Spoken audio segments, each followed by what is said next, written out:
ಮತ್ತು ಆಂಕರ್ ಅನುಪಮ ಗೌಡ ಅವರು ಕನ್ನಡ ಕಿರುತೆರೆಯಲ್ಲಿ ತಮ್ಮದೇ ಆದ ವಿಶಿಷ್ಟ ಛಾಪನ್ನು ಮೂಡಿಸಿದ ಪ್ರಮುಖ ನಿರೂಪಕಿಯರು ಎಂಬುದರಲ್ಲಿ ಯಾವುದೇ ಸಂಶಯವಿಲ್ಲ. ಇಬ್ಬರೂ ತಮ್ಮ ಪರಿಶ್ರಮ ಮತ್ತು ಪ್ರತಿಭೆಯ ಮೂಲಕ ಯಶಸ್ಸಿನ ಉತ್ತುಂಗಕ್ಕೇರಿದ್ದಾರೆ. ಅನುಶ್ರೀ ಅವರು 1 ದಶಕಕ್ಕೂ ಹೆಚ್ಚು ಕಾಲ ಜಿ ಕನ್ನಡ ವಾಹಿನಿಯೊಂದಿಗೆ ತಮ್ಮನ್ನು ತೊಡಗಿಸಿಕೊಂಡಿದ್ದಾರೆ. ಈ ಸುದೀರ್ಘ ಪಯಣದಲ್ಲಿ ಅವರು ಅನೇಕ ಜನಪ್ರಿಯ ಕಾರ್ಯಕ್ರಮಗಳನ್ನು ಯಶಸ್ವಿಯಾಗಿ ನಿರೂಪಿಸಿದ್ದಾರೆ.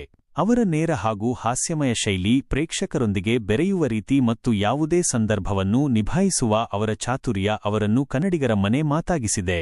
ಅಷ್ಟೇ ಅಲ್ಲದೆ ತಮ್ಮ ಕುಟುಂಬದ ಜವಾಬ್ದಾರಿಯನ್ನು ಚಿಕ್ಕ ವಯಸ್ಸಿನಲ್ಲೇ ಹೊತ್ತುಕೊಂಡು ತಾಯಿ ಮತ್ತು ತಮ್ಮನ ಭವಿಷ್ಯಕ್ಕಾಗಿ ಅವರು ಪಟ್ಟ ಶ್ರಮ ನಿಜಕ್ಕೂ ಪ್ರಶಂಸನೀಯ. ಕಷ್ಟದ ದಿನಗಳನ್ನು ಎದುರಿಸಿ ಕನ್ನಡದ ಪ್ರಮುಖ ನಿರೂಪಕಿಯಾಗಿ ಬೆಳೆದ ಅವರ ಕಥೆ ಅನೇಕರಿಗೆ ಸ್ಫೂರ್ತಿದಾಯಕವಾಗಿದೆ. ಮತ್ತೊಂದೆಡೆ ಅನುಪಮ ಗೌಡ ಅವರು ಕಲರ್ಸ್ ಕನ್ನಡ ವಾಹಿನಿಯಲ್ಲಿ ತಮ್ಮದೇ ಆದ ವಿಶಿಷ್ಟ ಸ್ಥಾನವನ್ನು ಗಳಿಸಿದ್ದಾರೆ. ಅವರ ನಿರೂಪಣೆಯಲ್ಲಿ ಒಂದು ರೀತಿಯ ಸರಳತೆ ಮತ್ತು ನೇರತನ ಕಾಣಬಹುದು. ಅದು ಪ್ರೇಕ್ಷಕರಿಗೆ ಅವರನ್ನು ಹತ್ತಿರವಾಗಿಸುತ್ತದೆ. ಅನುಪಮ ಗೌಡ ಕೂಡ ತಮ್ಮ ಜೀವನದಲ್ಲಿ ಅನೇಕ ಸವಾಲುಗಳನ್ನು ಎದುರಿಸಿ ಬಂದಿದ್ದಾರೆ ಮತ್ತು ತಮ್ಮ ಕಠಿಣ ಪರಿಶ್ರಮದಿಂದ ಯಶಸ್ಸನ್ನು ಸಾಧಿಸಿದ್ದಾರೆ. ಅವರ ಆತ್ಮವಿಶ್ವಾಸ ಮತ್ತು ಸ್ಪಷ್ಟವಾದ ಮಾತುಗಳು ಅವರನ್ನು ಪ್ರೇಕ್ಷಕರಲ್ಲಿ ಜನಪ್ರಿಯಗೊಳಿಸಿವೆ.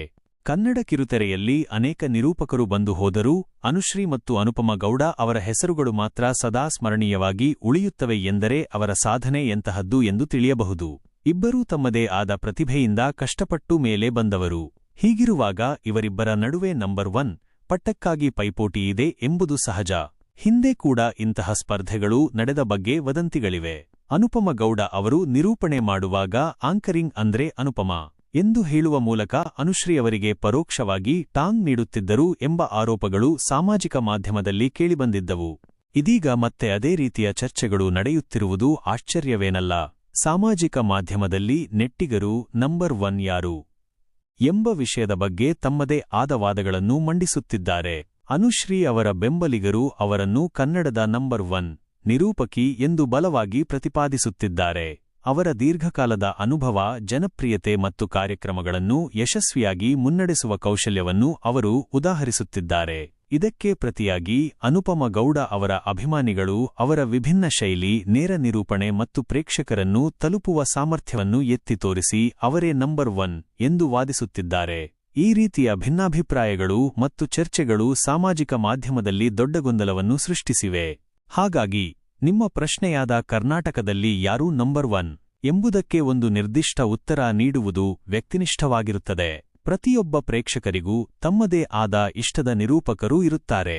ಕೆಲವರಿಗೆ ಅನುಶ್ರೀ ಅವರ ಹಳೆಯ ಅನುಭವ ಮತ್ತು ಹಾಸ್ಯಮಯ ಶೈಲಿ ಇಷ್ಟವಾದರೆ, ಇನ್ನು ಕೆಲವರಿಗೆ ಅನುಪಮ ಗೌಡ ಅವರ ನೇರ ಮತ್ತು ಸರಳ ನಿರೂಪಣೆ ಇಷ್ಟವಾಗಬಹುದು. ಇಬ್ಬರೂ ತಮ್ಮದೇ ಆದ ಸಾಮರ್ಥ್ಯ ಮತ್ತು ಶೈಲಿಯಿಂದ ಕನ್ನಡಿಗರ ಮನಸ್ಸಿನಲ್ಲಿ ಸ್ಥಾನ ಪಡೆದಿದ್ದಾರೆ. ಅವರನ್ನು ಕೇವಲ ಒಂದು ಶ್ರೇಣಿಯಲ್ಲಿ ಕಟ್ಟುವುದು ಕಷ್ಟ. ಇಬ್ಬರೂ ಕನ್ನಡ ಕಿರುತೆರೆಯ ಹೆಮ್ಮೆ ಮತ್ತು ಯಶಸ್ವಿ ನಿರೂಪಕಿಯರು ಎಂಬುದರಲ್ಲಿ ಯಾವುದೇ ಎರಡು ಮಾತಿಲ್ಲ. ಅವರ ನಡುವಿನ ಈ ಪೈಪೋಟಿ ಆರೋಗ್ಯಕರವಾಗಿದ್ದರೆ ಅದು ಕನ್ನಡ ಕಿರುತೆರೆಗೆ ಇನ್ನಷ್ಟು ಉತ್ತಮ ಕಾರ್ಯಕ್ರಮಗಳನ್ನು ನೀಡಲು ಪ್ರೇರಣೆ ನೀಡಬಹುದು.